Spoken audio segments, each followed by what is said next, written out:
Hey everybody, and welcome back to Sam Can Do, the channel where I actually have makeup on and don't look like I'm half dead, even though I am kind of The Walking Dead. It's just the t-shirt I'm wearing. But I am here today feeling super creeped out and also really inspired. So last week I told you about Shane Dawson being one of my favorite all-time YouTubers.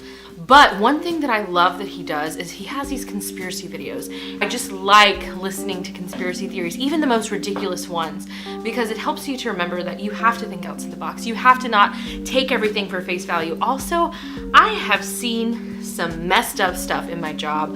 I have seen some very interesting and creepy things, and I have some, I believe that the truth is out there. Let's start with Miss Katy Perry.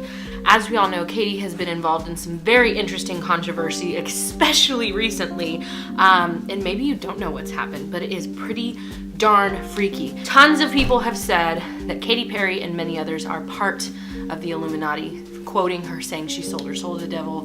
She's definitely played with a lot of that imagery in her songs. Or is she really saying that she is part of something like this?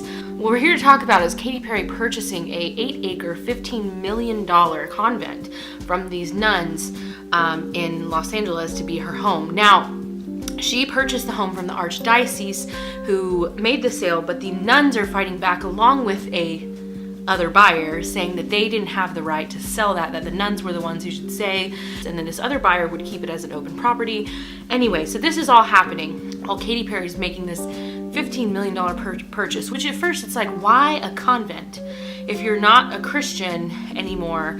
But one might think that if she is connected to the occult, does she want to purchase a convent because of the spiritual significance or place of power? If you're familiar with the idea of ley lines, it's the belief that connections, or if you draw lines in the earth between different worship sites, different spiritual places, different things where tragedies had happened, that you'll see that things line up all across the world, and that the more of those things, or the more intense of those things, the more spiritual power. So is she going to this place as a place of spiritual significance because she's involved in an underground cult called the Illuminati? I don't know. It's just interesting that Katy Perry's buying a $15 million convent. I mean, it is not, it looks doper than any convent I've been to. And listen, I love my local convent. So these nuns go to court against Katy Perry and the archdiocese, and this 89-year-old woman dies on the stand. She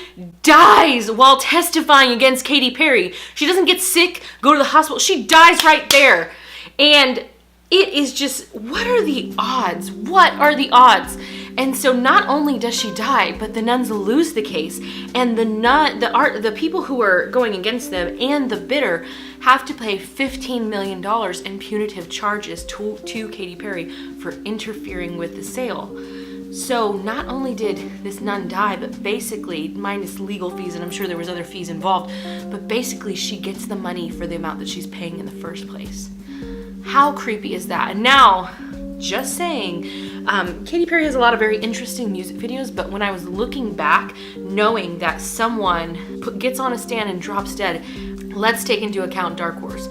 So Dark Horse is obviously flooded with occult imagery, Illuminati. It's really interesting that she is representing this goddess sitting on a throne, or almost in what seems like a court proceeding.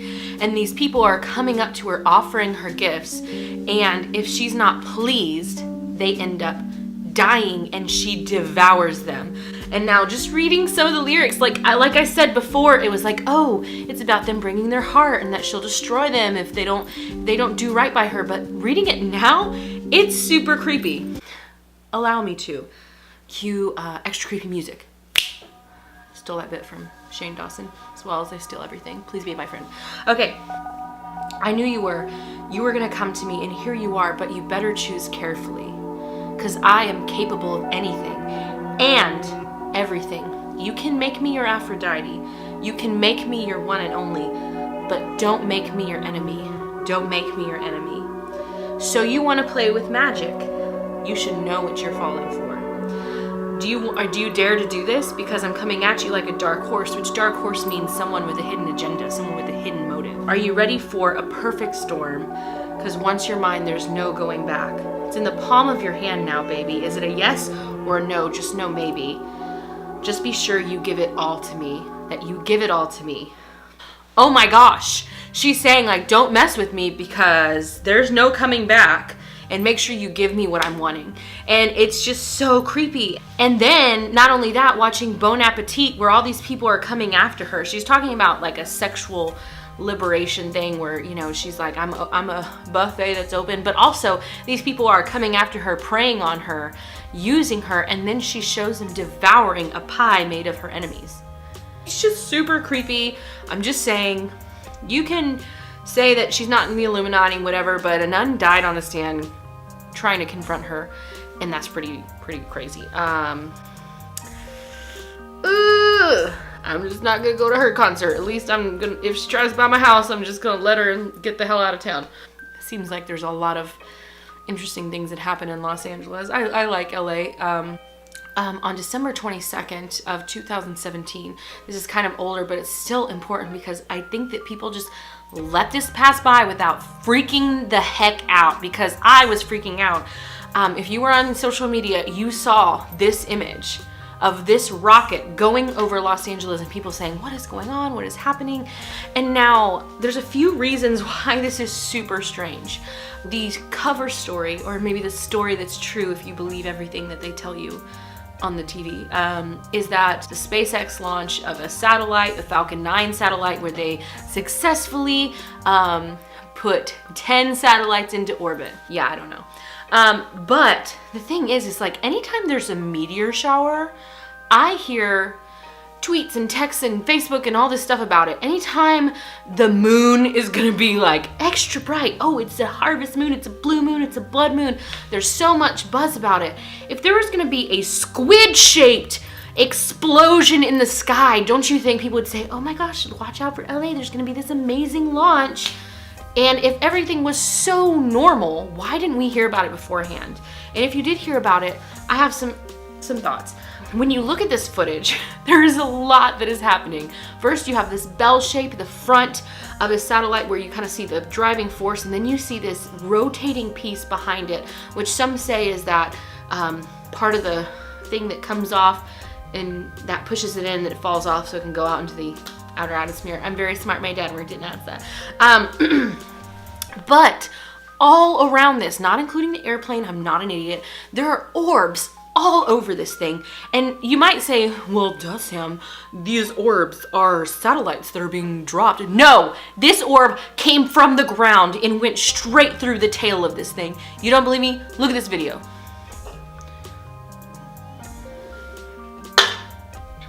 And so what is that? And why is this thing spinning in circles? There are happenings in Norway where this rocket went out of control. It made a spiral, but it was like a perfect spiral. This is not a perfect spiral. It's almost like wings or something happening. And so we have to say, what is going on? There's a few theories that have been out on the internet. Some people think that it is some kind of portal opening to another dimension. Now, don't be like, oh, it's a portal. No, you guys, other dimensions exist, and it might not be Mandela effect, it might not be what we think it is, but how many movies, how many shows have come out talking about another dimension, and why is it so popular right now? Let's think about it. I have made a list. Stranger Things has the upside down, Interstellar, where it's a scientific other portal where time folds on itself through gravity. A Wrinkle in Time, Rick and Morty. Very, very educational piece of scientific material. Tanis, a podcast, Rabbits, the podcast, or even the Avengers, opening portals and wormholes. Like, we have to think that maybe these ideas came from the possibility that there is another dimension or another, plane of existence on top of our own. I'm just saying all this paranormal stuff, gates and openings and angels and deep, maybe there's something to this. So, and it's interesting that this happened the day after the winter solstice. So it could be that something was going on. Now we know that they did launch something, but what if it wasn't a satellite? What if they realized that something was happening, maybe an opening of a portal down some kind of gate, and they're launching something to meet and to see what's happening? I mean, I don't know. I don't know what I believe. I'm just trying to throw some stuff out to make you think outside the box.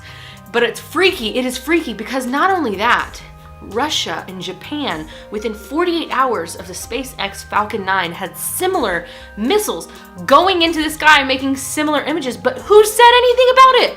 Nobody. And not only that, in Southern California, in the ocean, right under where this is happening, there was a cruise ship, a Carnival cruise ship that completely lost power. I'm saying if there was some kind of other dimensional thing happening that was messing with, maybe, you know, Eon, whoever is trying to connect with, I don't know. I don't know. I'm just saying we have to ask questions. We have to think that maybe something else is going on. But one of the craziest things, I think out of all of us, this was the biggest mind, you know what a mind is? Was in 1937 in Vancouver, there was a UFO that looked identical, literally identical to what we're seeing. So you can tell me that they've launched satellites. Oh God, too much. You can tell me that there's satellite launches that look like this. Okay, got it. That makes sense. I'm like, yeah, science check. But in 1937, that is, hold on, let me do math.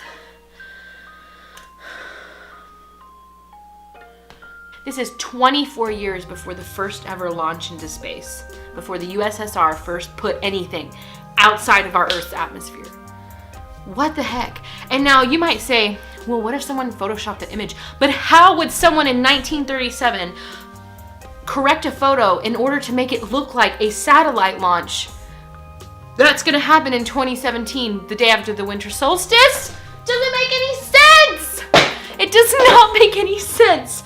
My nose looks huge right now. Why didn't I contour my nose? I need to learn. Other dimensions exist.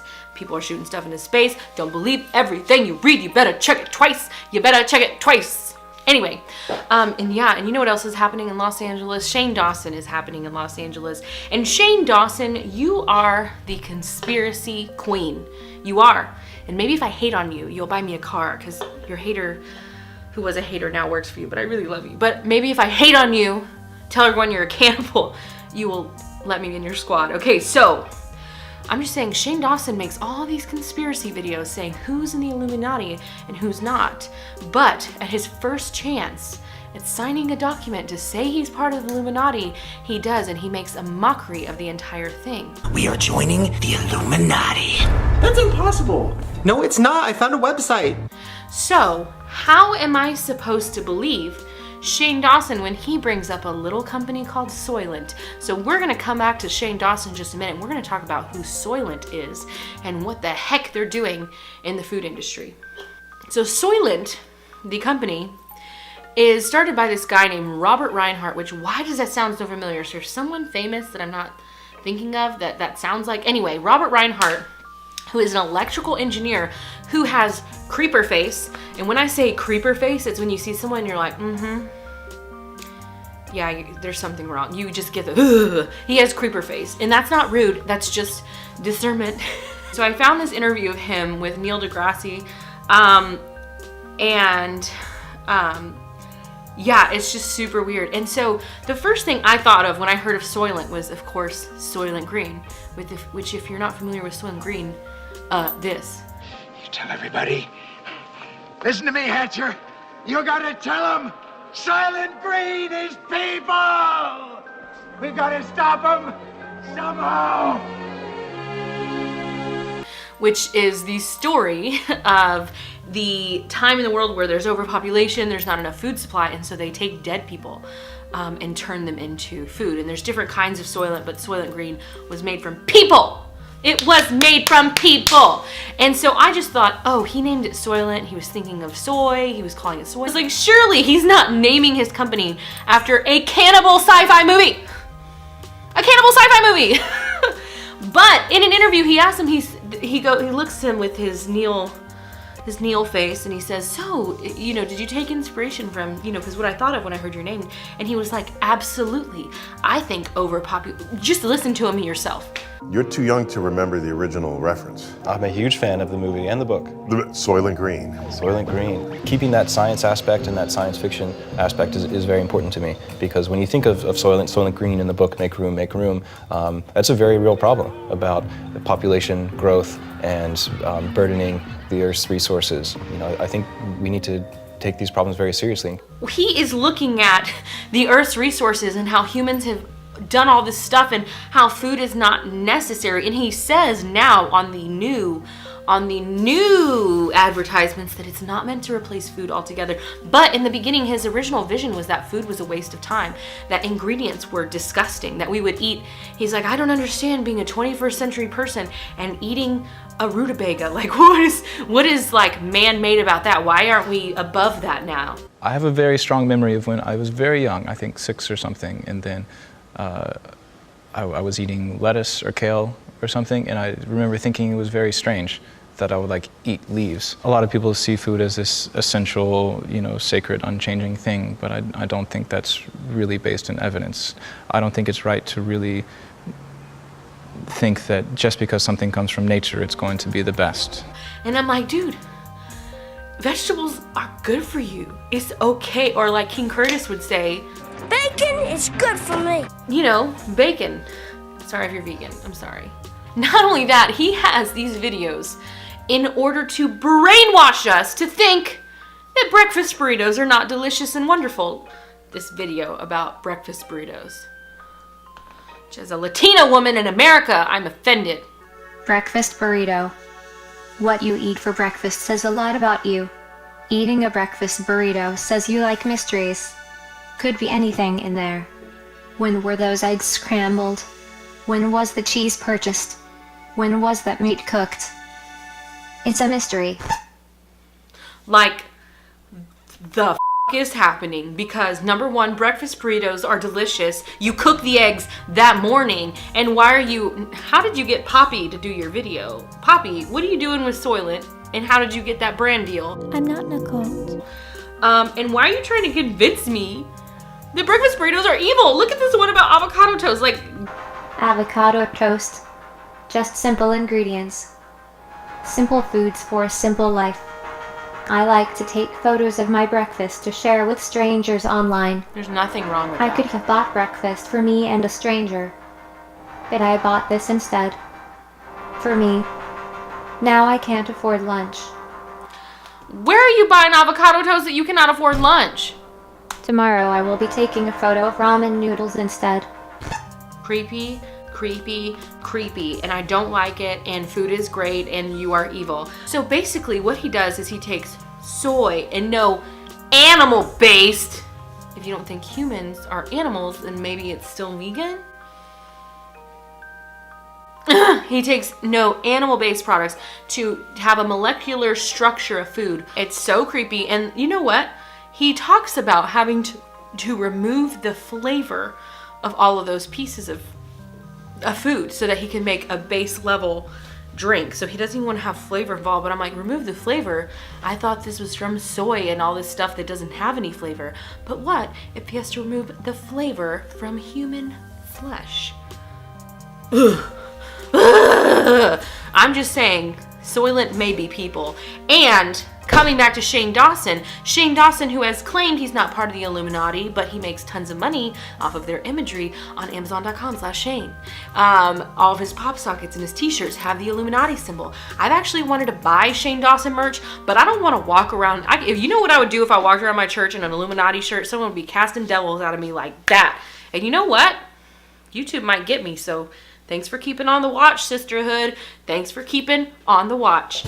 Not today, Satan. Not today. Shane Dawson in his video just so happens to scroll over in his refrigerator. Queen character. Milk? Oh, do you know about this stuff? Soylent? Swear it's not a brand deal. This stuff sucks. Stop promoting other brands in my feature. What does this say? Is he putting it out there just like he did with the Illuminati, say, hey, I have nothing to do with this, but actually I'm part of this conspiracy? But that's not the first time that Shane Dawson has talked about eating people. When he described the size of a baby, how did he describe it? Watch this. Have any idea how old the baby is? It's like the size of 2 burritos. Chipotle filled guac. he uses the size of a baby to talk about how many burritos from Chipotle it is. So are you eating people burritos, Shane? We want answers, and we think the truth might be in your refrigerator. You know, Shane, we see that you're getting really fit. Is it because of all the lean people protein? I'm kidding, Shane. I know that you're not a cannibal, but if it'll get me views by putting your face in the description, maybe you'll confront me about it and then buy me a car. I heard you're looking for a surrogate. It works. So you guys, next time you watch the television and they tell you that something's going down, ask the questions. Look up conspiracy theories about anything. It's the most exciting thing that you've ever done. Anyway, I hope you liked this video. If you like conspiracy videos, I can make more. Comment down below and we can dig into all of the untruths that are out there. Thank you so much for watching. Hey, click the like button. It's totally free to you. It doesn't hurt anybody and it just helps me out. So click the like button, comment down below, and yeah, I hope that you'll come back next week. Make sure you subscribe to my channel. Just do it. Just do it. Just do it. Just do it. Subscribe. Subscribe. Subscribe. I'm begging and I don't feel bad. And I'll see you guys next week. Bye.